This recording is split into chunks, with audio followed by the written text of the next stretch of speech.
Au micro, je suis Eric Fopoussi Négou. Nous poursuivons avec la rubrique Un jour au Cameroun. Nous sommes le 31 janvier. On va remonter la machine à la date du 31 janvier 1956. André-Marie Bida est nommé à la commission des territoires d'outre-mer de l'Assemblée nationale française. André-Marie Bida fait en effet l'objet d'une quadruple nomination à ce jour.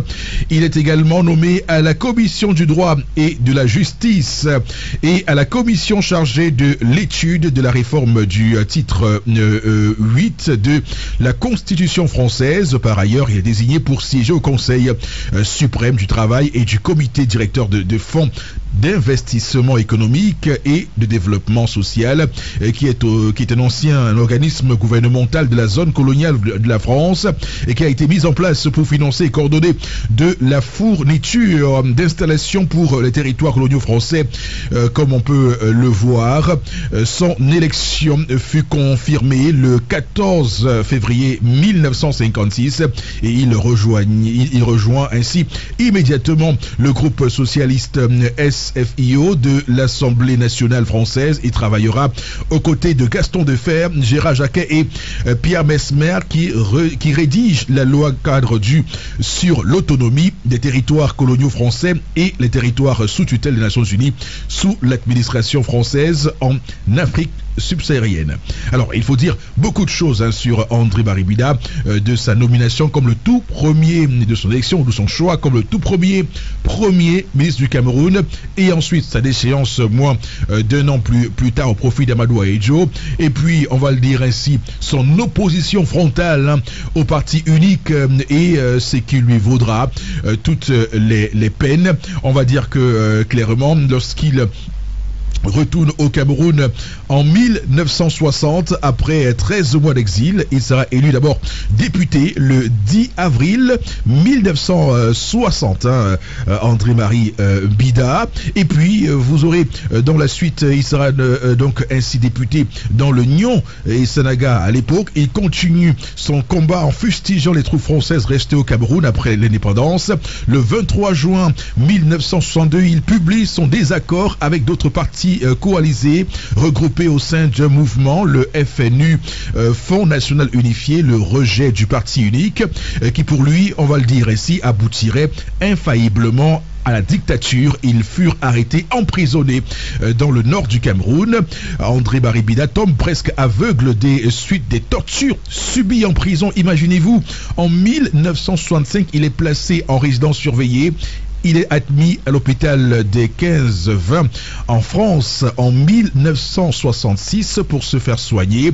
2 ans plus tard, il est de retour au Cameroun et ne veut toujours accepter le parti unique. Il sera mis en résidence surveillée à Yaoundé du 3 août 1968 au 30 mai 1972. En 1980, avec une nouvelle évacuation à l'hôpital La Pitié-Salpêtrière, il décède en France aveugle. Il n'avait que 63 ans. Ce destin, on va dire, funeste et triste de André-Marie Bida, qui est, on va le dire, le tout premier ministre du Cameroun, le tout premier chef de l'État du Cameroun, si vous voulez, le Cameroun autonome. Il faut dire que son fils, Louis Toby Bida, retrace dans son livre historique intitulé Les leçons d'histoire, le Cameroun des années de braise vers une dynamique nouvelle, son histoire personnelle et ses rencontres.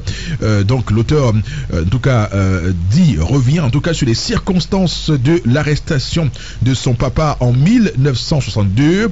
À l'occasion de l'arrestation d'André-Marie Bida en juin 1962, Louis Toby Bida, son fils, assistera médusé à l'arrivée des militaires en tenue léopard, venu tôt le matin encercler la maison de Col Bicoque, et vers 8h du matin, c'est au tour de la police dirigée par le fringant commissaire Paul Pondy d'investir les lieux. Monsieur Pondy finira sa carrière comme ambassadeur du Cameroun aux États-Unis. Louis Toby assiste incrédule à la fouille de la maison, voit sa mère se battre physiquement avec Monsieur Pondy et ses policiers qui tentent d'emporter des fusils de chasse au nombre de 3 que Monsieur Bida s'était procuré procuré avec toutes les autorisations en bonne et due forme. Ces 3 fusils de chasse seront reversés au dossier d'accusation comme preuve que Bida préparait un soulèvement armé et aurait porté atteinte à la sécurité intérieure de l'État camerounais. Le jeune Louis Toby sidéré verra alors sa grand-mère Mbono Marie, épouse Assigena, originaire de Vokmbessi Oliga, emballée dans son cabas les copies de la lettre ouverte contre le parti unique adressée au président de l'UC par les 4 signataires André Baribida, Okala, Bébi Idi ou Maï Matip.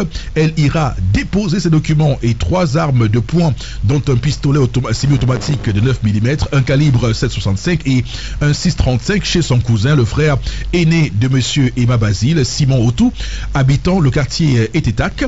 Ces documents et ces 3 pistolets seront dissimulés pendant 10 ans chez monsieur Simon Otou. Lui, Toby, voit son père assister à tout cela avec un sourire sur le visage, calme et sans parole. On a l'impression que toute cette agitation ne le concerne pas.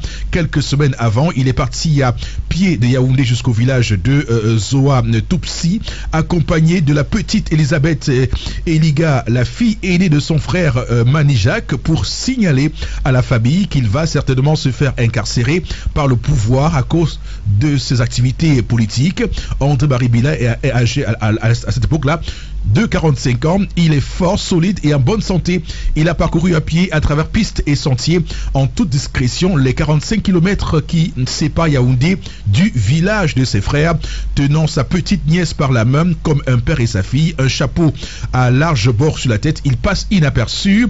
Il y a des semaines, il est recherché, il dort tous les 2 jours dans un lieu différent, chez une personne différente. Son épouse Marguerite est allée frapper aux portes des ambassades pour que son mari ne soit pas arrêté et jeté en prison pour des motifs futiles.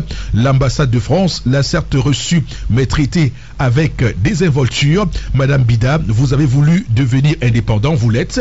Les affaires camerounaises ne concernent plus que les seuls Camerounais désormais. Les Américains lui répondent qu'ils ne connaissent pas encore assez bien le Cameroun pour se mêler des affaires intérieures du Cameroun. L'ambassadeur du Libéria où Bida a passé quelques mois d'exil et qui habite juste en face de la résidence Bida de l'hippodrome lui propose l'exil à Monrovia. Bida et Truman, le président du Libéria, sont des amis de longue date. Les Allemands lui proposent d'emblée l'exil en Allemagne. Bida ne veut rien savoir. Il ne supporte pas l'idée de vivre loin de son pays dans une nation dont il ne parle pas la langue. Alors André Bida a pris sa décision. Advienne que pourra, il va attendre qu'on vienne l'interpeller. Quelques mois avant, son salaire de député à l'Assemblée nationale du Cameroun a été suspendu. La première raison évoquée, il a demandé que le Cameroun soit administré par province.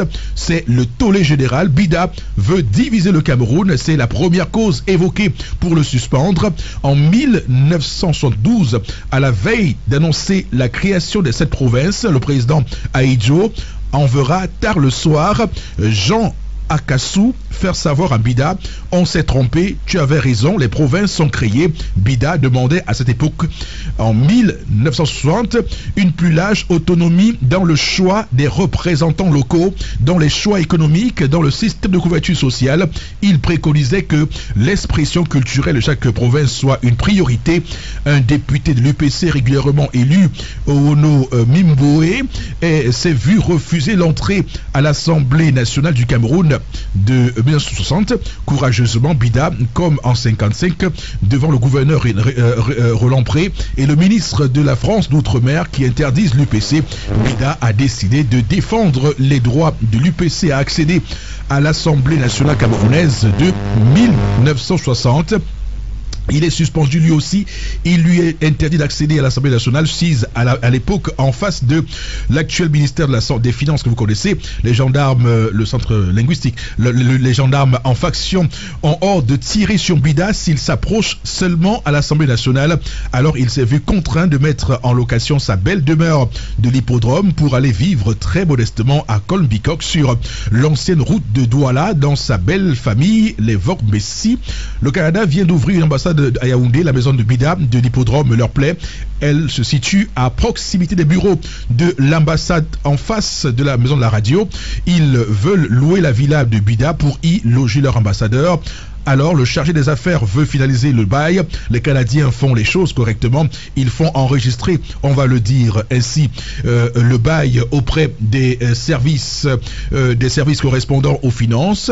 Le ministre des Finances en informe le Premier ministre. Le chargé des affaires est appelé, on va le dire ainsi. Le ministre lui fait savoir que sur instruction du Premier ministre, Charles Assalé, le gouvernement camerounais n'apprécierait pas qu'un bail soit signé entre le Canada et André-Marie Bida. Donc vous imaginez tout ce qu'il a pu vivre André-Marie Bida. Donc voilà, madame, monsieur, ce qu'on peut dire ce matin sur André-Marie Bida. Son histoire est peu connue des Camerounais. Ce qu'il a fait, sa contribution pour ce Camerounais est peu connue. Malheureusement, on retient uniquement qu'il est le premier ministre du Cameroun, mais on n'imagine pas l'étendue de ce qu'il a fait et qu'il en est d'ailleurs mort puisqu'on l'a torturé en prison et puis il est mort aveugle en 1980. Donc c'est absolument, on va le dire, fabuleux l'histoire de ce héros qu'est André-Marie Bida lorsqu'on voit comment le pouvoir s'est retourné contre lui, lui qui s'est opposé, on va le dire, au parti unique très tôt, lui qui a proposé que le Cameroun soit divisé en provinces, aujourd'hui en régions, et qu'on a vos hégémonie pour enfin d'ailleurs récupérer sa proposition. Donc voilà ce qu'on peut dire de André-Marie Bida, madame, monsieur. Merci pour vous d'être fidèle sur notre antenne.